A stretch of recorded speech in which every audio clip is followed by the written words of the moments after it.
Muy bien, la hora 21, 13 minutitos. Aquí estamos acompañándolos a través de Canal 13 de nuestra ciudad y con la licenciada en Psicología especializada en atención a niños, Evangelina De Petris. Es largo el título de la presentación, pero la verdad que es muy, pero muy importante tenerlo en cuenta, porque hoy por hoy los tiempos van cambiando y aparece la necesidad también de que en muchas ocasiones debamos recurrir los padres para que nuestros niños puedan tener un contacto con el psicólogo y para poder vislumbrar algunos inconvenientes. A veces los problemas pueden ser de los niños, otras veces los problemas pueden ser de los grandes. Y para eso, cuando aparecen los problemas y uno no sabe de dónde vienen, está bueno encontrar la claridad y para eso están los especialistas. ¿Cómo está? Buenas noches. Buenas noches, Silvina. Y como decía recién en la introducción, esta noche vamos a estar hablando específicamente de hiperactividad o niños inquietos, porque hoy por hoy, cuando hablamos de niños inquietos, inmediatamente pensamos en la hiperactividad o nos hemos vuelto de que tener en este término muy frecuente. Y cuando hablamos decimos, para mí que es hiperactivo. Si vemos un niño que es muy revoltoso, decimos ser hiperactivo. ¿Por qué no se queda quieto? ¿Por qué no se sienta? ¿Por qué hace estas cosas, tantos berrinches? ¿Por qué tiene estas rabietas? Ser hiperactivo, lo primero que decimos, pero la hiperactividad no es algo muy sencillo, es decir, es un caso que inclusive hay que tratarlo. Una cosa es ser un niño inquieto y otra cosa es tener hiperactividad. Vamos a marcar un poquito la diferencia. Bien, primero vamos a aclarar esto de los berrinches, que son frecuentes en la primera infancia, que son comunes, que los papás no se tienen que asustar y que muchas veces en esta época en la cual estamos atravesados por la cuestión de la rapidez, resolver rápido las situaciones, muchas veces caemos en consentir al niño, es decir, dar respuestas afirmativa, frente a lo cual el niño por ahí también manipula la situación algunas veces. Entonces es importante destacar que la frustración es parte del aprendizaje, sobre todo entre los 2 y los 4 años, donde se dan estas situaciones de berrinches, de enojos, de llantos. Entonces, la mamá y el papá tienen la función de ir guiando a ese niño en los sí y en los no. Es decir, ir marcándole qué puede y qué no puede hacer. También los dos tienen que mantener el mismo discurso, es decir, ponerse de acuerdo y decirle lo mismo al niño. Claro, cuando uno dice una cosa y el otro da otra indicación, es decir, si la madre da una indicación y el padre la contradice o viceversa, es ahí cuando aparecen los conflictos y el niño no sabe quién tiene la autoridad o pierde el respeto a las figuras que serían de referencia como autoridad, ¿no? Claro, genera confusión en el niño, por eso es tan importante recalcar que se pongan de acuerdo en lo que se le va a decir al niño. Esto de los berrinches es común en los niños más pequeños, es decir, que por ahí uno se preocupa ser hiperactivo o no ser hiperactivo, pero digamos, hasta que no se le da una educación o hasta que no se lo encausa, van a suceder este tipo de cosas. Sí, esto es frecuente y hay que, como dijiste vos, encauzar al niño, ir marcándole que está bien, que no está bien, y esto es un proceso, digamos, no va a ser de un día para el otro, ni tampoco es una cuestión mágica, sino que necesita los tiempos. Igual los niños necesitan que se les marque la rutina, la hora de comer, la hora de la siesta, la hora del baño. Eso también es muy importante, organizarlos a los niños. Claro. De 3 a 5 niños, cada 100 leía que una estadística son hiperactivos, es decir, la mayoría son simplemente revoltosos, inquietos. Y de 3 a 5 niños cada 100 pueden padecer hiperactividad. Sí, destaquemos que es una característica de los niños el ser inquietos o que siempre tengan pilas. Es común decir, tienen siempre pilas, siempre quieren hacer cosas. Entonces también es una característica que es natural en los niños. Actualmente sí está muy en boga el tema de lo que vos decís, la hiperactividad, sobre todo en la salud infantil y en la adolescencia. Hay que destacar esto porque los motivos por los cuales un niño puede ser inquieto o, como se dice, tiene hiperactividad, pueden ser variados. Puede haber un factor orgánico, un factor ambiental, un factor relacionado con lo escolar o ambiental o familiar. Yo, digamos, voy a dar algunos ejemplitos simples que pueden marcar, digamos, pensemos en un niño que no tiene satisfechas necesidades básicas, como por ejemplo que tenga hambre o que tenga sueño. Eso puede generar que el niño esté inquieto o que esté molesto. Pensemos en un niño que está atravesando una situación especial, como una separación de los papás o una mudanza, o que el papá o la mamá se hayan quedado sin trabajo. La cabecita de ese niño está en otra cosa, por lo tanto, a lo mejor no puede prestar atención en la escuela. Claro. Y muchas veces estos problemas familiares se silencian porque se piensa que así se le va a ahorrar angustia al niño. Y no es así. Hay que hablar con claridad, de una manera simple, y contarle qué es lo que está pasando, porque el niño lo percibe, por más que los adultos pensemos muchas veces que no se dan cuenta, como se dice habitualmente. Sí. También puede haber una cuestión orgánica que no ha sido diagnosticada. Un niño que no ve bien, a lo mejor no presta atención porque no ve lo que la señorita escribe en el pizarrón. Es algo que a lo mejor no está diagnosticado y está buena la consulta al médico de cabecera del niño. Y por otro lado, podemos pensar en un niño que en la escuela no presta atención porque a lo mejor está siendo hostigado por sus compañeros, o porque a lo mejor la escuela no es la adecuada para él. A lo mejor necesita insertarse en un grupo más pequeño. Digamos, son muchas posibilidades por las cuales un niño puede estar inquieto. Por eso es importante, como vos dijiste, Silvina, trabajar en equipo. El médico, la psicopedagoga, la psicóloga o el profesional, el neurólogo, que hiciese falta hacer todas las evaluaciones pertinentes para así poder tener una mirada más amplia de ese niño, a ver en qué anda ese niño, qué le está pasando. Hoy por hoy pasa, y el otro día cuando yo llevaba este artículo en la radio, y que por eso surge la inquietud de traerlo también acá al programa con una profesional especializado en esto, fue porque yo leí el artículo y mucha gente empezó a llamar, a hacer comentarios, y me acuerdo que me llamó el carpintero, porque siempre me llama, me pide saludos, me pide un tema, me dice soy el carpintero, y me dice, mira Silvina, yo cuando era chico tenía la pataleta de mi papá que calzaba 43 y automáticamente se le ordenaban todas las ideas y la conducta como que se restablecía al orden. Hoy por hoy, por ahí ya no se utiliza tanto, los padres tratan de ser más... de consentirlos más a los niños.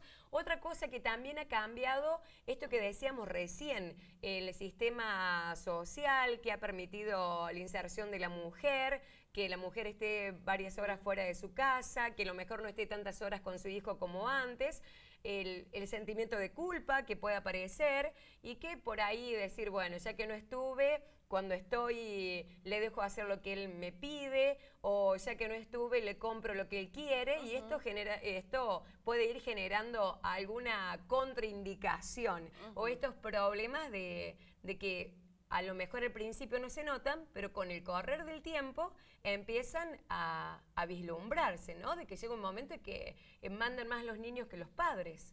Sí, yo creo que tiene que ver con lo que vos decís justamente, los roles, la actualidad y también la inserción de la mujer en el mundo laboral. Tengamos en cuenta que es importante no digamos, la cantidad de tiempo que se le da al niño, sino la calidad. A lo mejor esa mamá llega del trabajo cansada, con culpa a lo mejor de no haber estado tanto tiempo con su hijo, y pensemos en que lo que puede hacer y lo más saludable sería que le dedique, aunque sea 20 minutitos a ese niño, a estar con él y a jugar con él. Entonces no importa tanto la cantidad, sino la calidad que se le brinda a ese niño. A hacer algún juego con él, leer algún libro, digamos, focalizar la atención en el niño. Porque generalmente ellos suelen demostrar, cuando están enojados o les pasa algo, a través de los berrinches. A lo mejor si esa mamá no estuvo tanto tiempo en su casa, la mamá piensa, bueno, llega y se enoja. A lo mejor se enoja justamente porque le falta eso, la atención de la mamá un ratito. Claro, entonces esto de poder compartir con ellos, de poder jugar. Habíamos hablado también fuera de cámara de la importancia que juegan los juguetes en la vida del niño. Y a mí me pasaba una cosa particularmente, y esto por ahí cuando uno cuenta las experiencias, por ahí le sirve a la gente, al que está mirando el programa, de que yo tengo a mi Manuel Antonio, que tiene hoy por hoy 3 añitos, y uno siempre le compra, como es varón, autitos, camioncito, el camión más grande, el de bomberos, el de la policía, todo relacionado con los autos.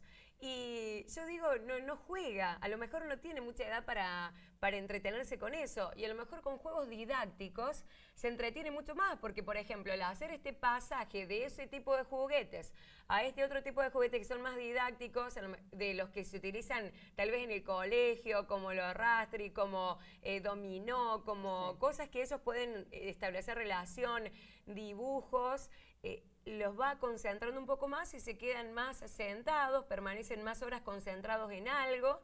Entonces, a mí me pasó que de repente te das cuenta de que no es que no les interesen los juguetes, sino que uno cree que le interesa algo y a ellos les interesa otra cosa, que también puede estar pasando eso. Sí, el juego cumple un rol fundamental en la infancia. Digamos, la infancia es un tiempo de movimientos, de cambios, y donde el único trabajo que tiene que tener el pequeño es el de jugar.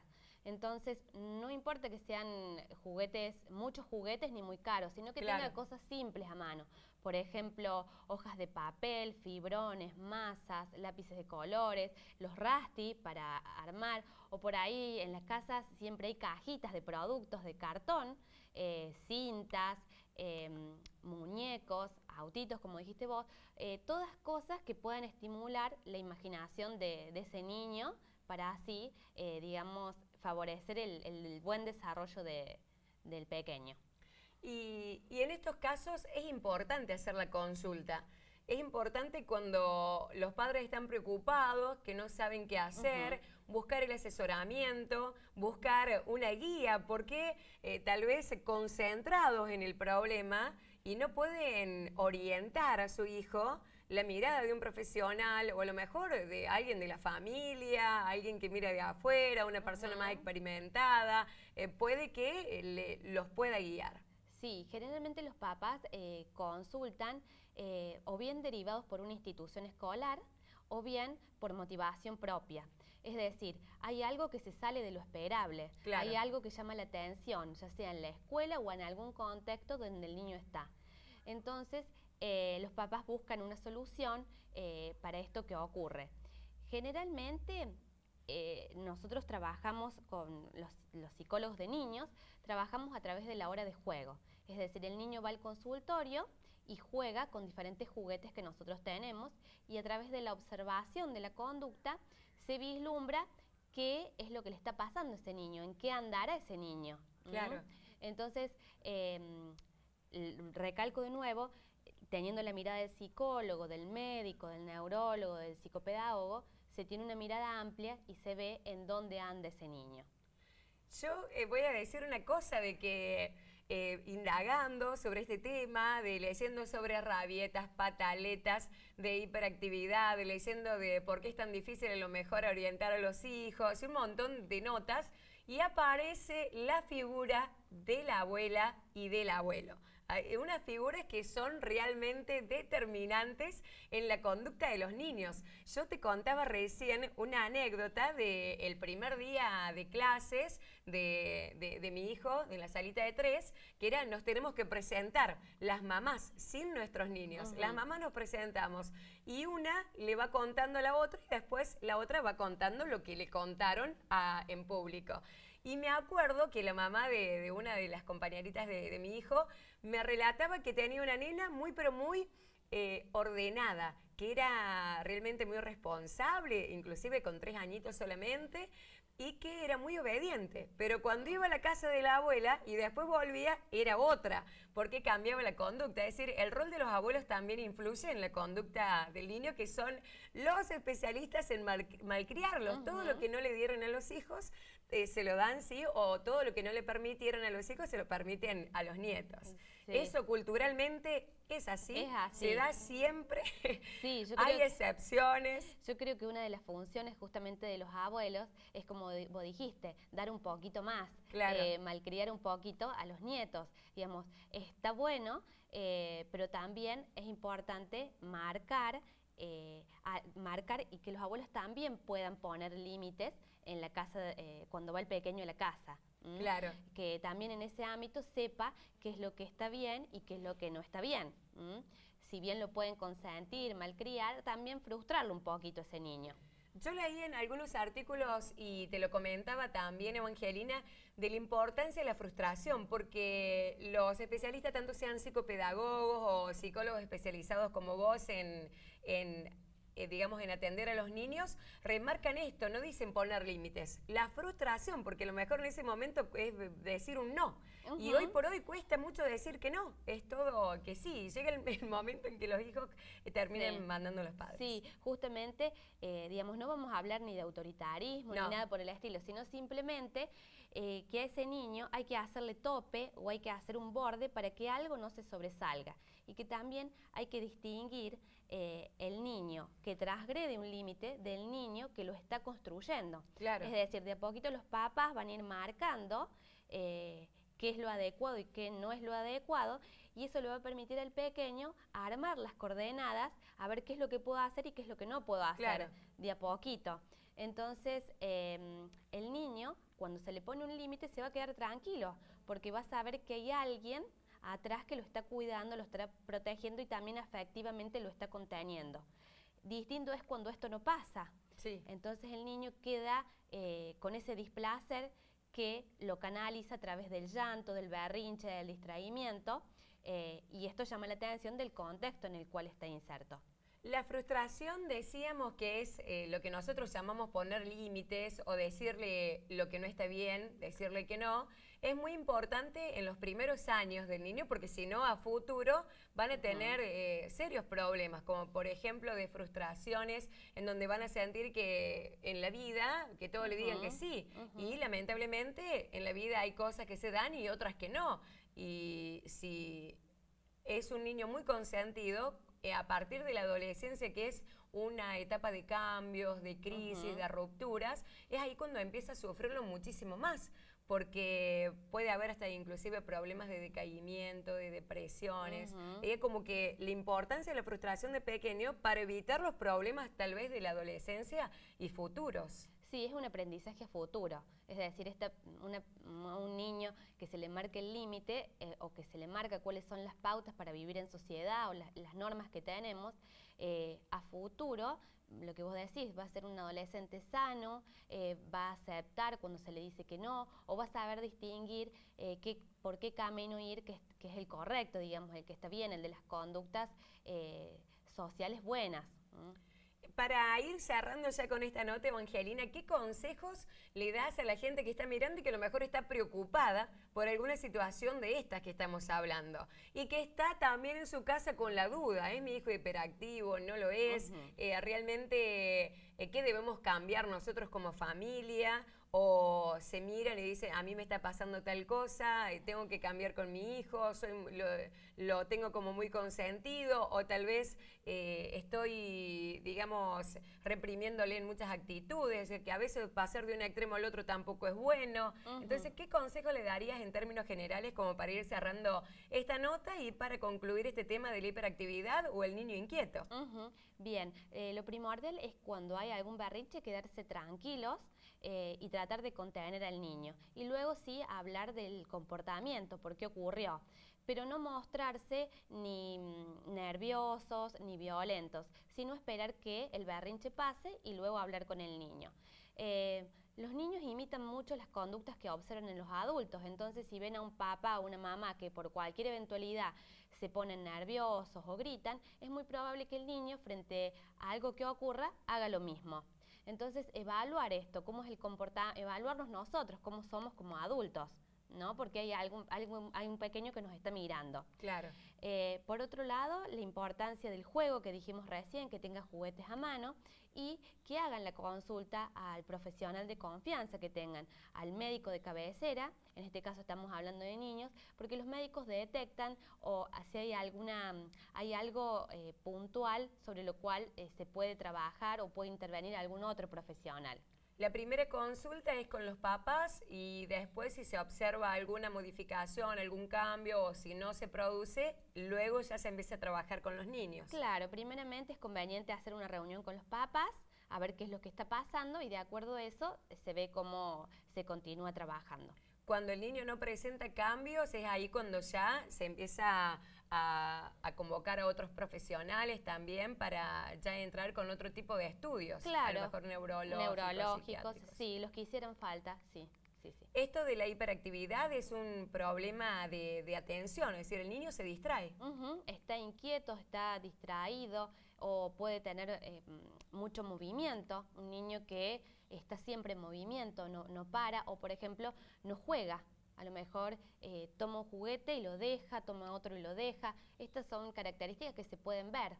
Perfecto. Bueno, muchísimas gracias, Evangelina, por haber venido. Muy interesante esta nota y bueno, esperamos tenerte seguramente en otros programas más adelante. Gracias a vos, Silvina, un gusto. Vamos a una pausa comercial y en un ratito volvemos.